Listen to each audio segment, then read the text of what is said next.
Hi,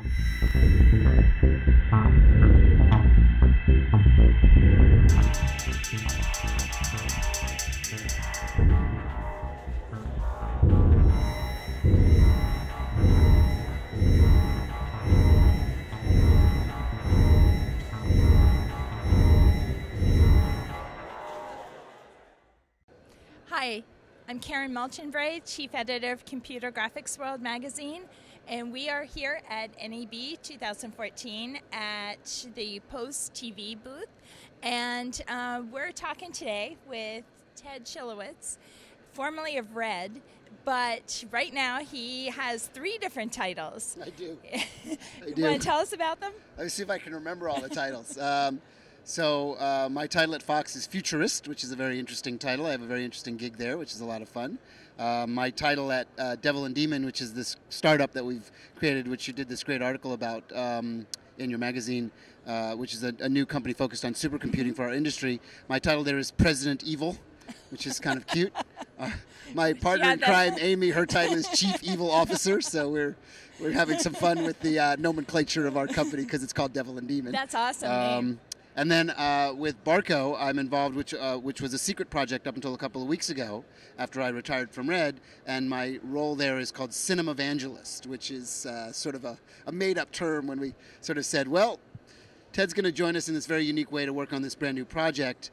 And they kind of had all these very traditional, very important sounding titles. And I was like, yeah, none of that works for me. It needs to be one word, and it needs to be bizarre. And then we gave a list of like 10 ideas, and they said, Cinema Evangelist, that seems to work. And I said, yeah, I think it's good. It actually defines what we're doing and my role in it, and that's what we went with. So that's that. Well, I know you retired, well, not retired, but you stepped away from Red to take a little break.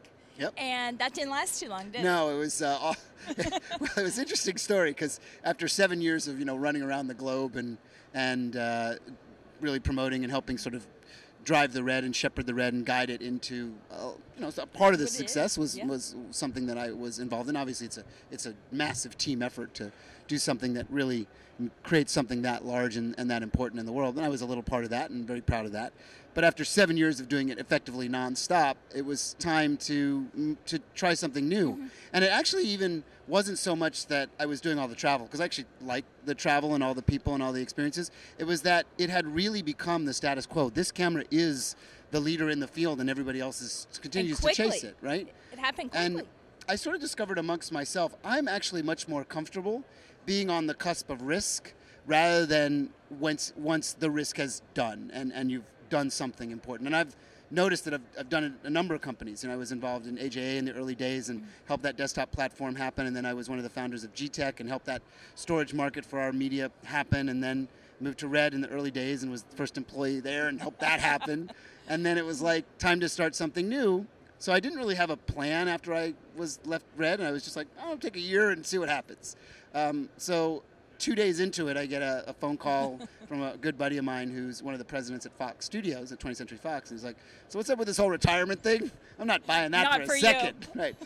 I'm like, well, it's time to do something new. He's like, okay, well, your retirement ain't going to last long. You're going to come and play with me now because we've been, we're very good friends and we share a lot of strategy together. He's like, I really want you to help us define a little bit of the future and where we're going, and help us look at things that are within our industry, very industry-focused workflows and so forth and so on, but evolve it out of that into really what do we need to be focused on in the future as a more global sort of discussion. So that was a lot of fun. And I said, so can I get like 3 or 4 months and then do it? And he goes, no, you get 2 days. Here's your office on the lot. We start on Monday. And that was that, right?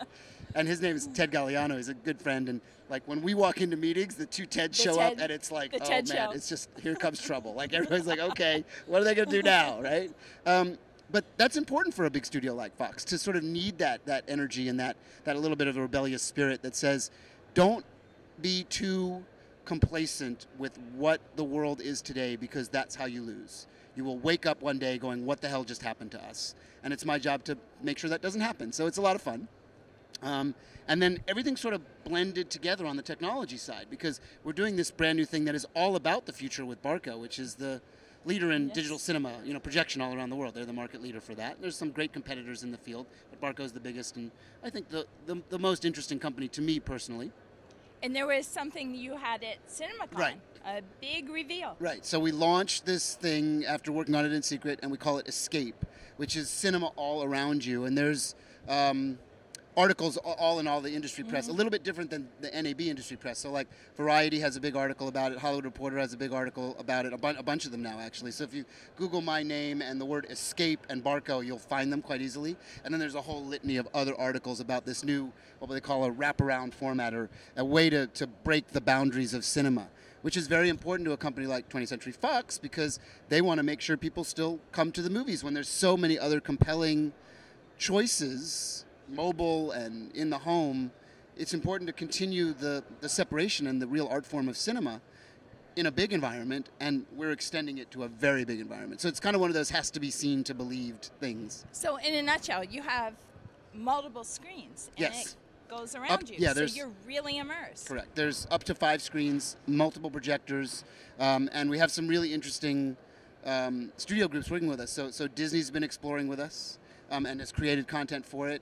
Pixar has been exploring and created content for it already, and 20th Century Fox. So those are no small companies that are involved in this and actually paying attention to this space and learning. Fox already announced that they're doing their first feature film, a movie called Maze Runner, which will come out in the fall. And we've been working very closely with the young director named Wes, who is doing Maze Runner. We're building special scenes to be delivered in the format. So that's a big step.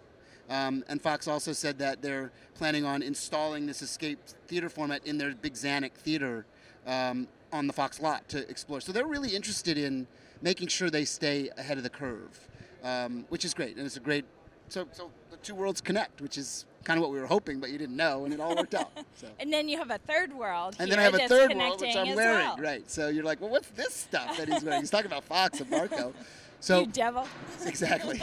So simultaneously to that stuff, I get introduced by a mutual friend to a person named Amy, who's running this really cool technology play around supercomputing for our industry.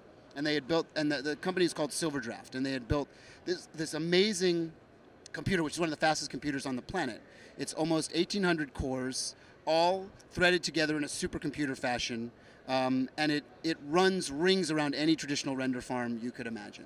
And it's mobile. And it's right? mobile. So they built it in Idaho. The company's out of Idaho. There's not a lot of VFX work going on in Idaho, right? So they said, well, we'll put it on wheels, and then we can take it to LA. We can take it anywhere that people need to have a lot of rendering on site. And so that's been kind of running on its own. But there's not a whole lot of companies that need that much computer power all in one place, right? Yeah. But there's a lot of companies, as you know, because you track the industry just like I do, that the industry is sort of opening up. And it's not just 3 or 4 huge effects companies doing all the work. It's many thousands of companies all over the planet that are doing their best to deliver this work on effectively desktop computing tools. And they kind of network them together, cobble them together, and struggle through it and trying to hit their deliverables. And it's a hard business. It's a very difficult business to make a profit in, right? So, you know, because you live it, right? So we said, I think there's a market here to take what we learned from the big computer, from the supercomputer, which is out there at NAB, by the way. It's right. I'm pointing outside to the show. It's parked outside, so anybody here at the show that's watching it can see it. And we said, I think we can make a product strategy. So we came up with this new nomenclature we call Devil and Demon Strategy, which is more than just a computing company. It's actually a strategy. And the idea is that we build these demons, which are these like double-sized desktop computer boxes that you sort of fit below the desk or beside the desk, and they're liquid cooled. They're crazy fast. We can put a lot more components in them easier, keep the thing much cooler because we add more volume, and it doesn't look like something you'd buy at Best Buy or Staples. It's a computer for our industry, right?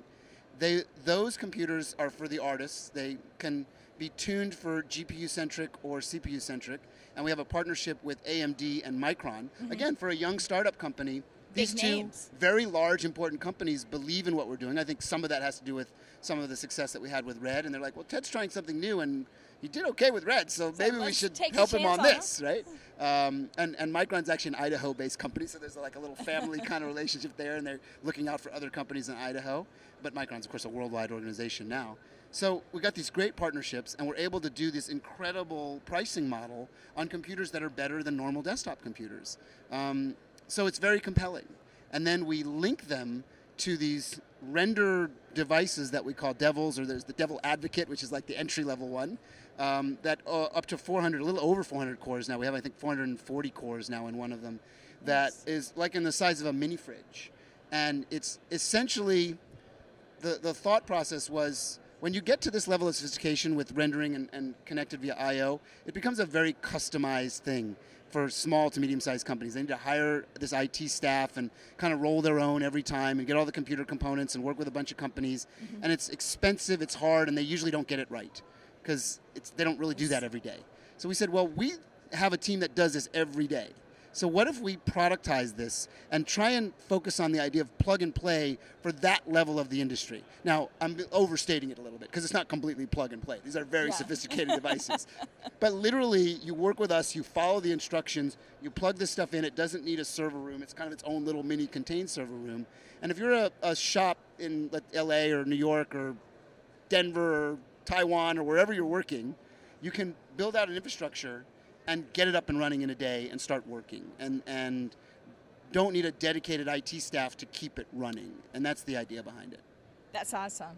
Okay, I think we have to wrap up Probably here. do. I talked a lot of stuff, didn't I? Well, there's a lot of stuff to talk about. Yes. So actually, people can go to the Devils and Demons. devilanddemon.com or devilanddemonstrategy.com. We've got a couple of or just Google Devil and Demon supercomputers at NAB, you'll find it. Barco, you can go to the website Ready to Escape, the word ready, the number 2, escape, the word escape, Ready to Escape. Fox, just Fox is a big organization. Yeah, you'll find that. But here at NAB, it's about Devil and Demon, and we, of course, showed the escape concept. And the Devil and Demon stuff did a lot of the rendering for some of this wraparound, incredible footage that we showed. So, again, we connected the dots. We've connected the dots, and there's a lot to learn about. So please go to the sites that Ted cited, and thank you so Karen. much. And we'll put this up on our websites and link across, and look forward to seeing you all. Great, big news. There you go. Thanks. Okay, thank you. Thanks.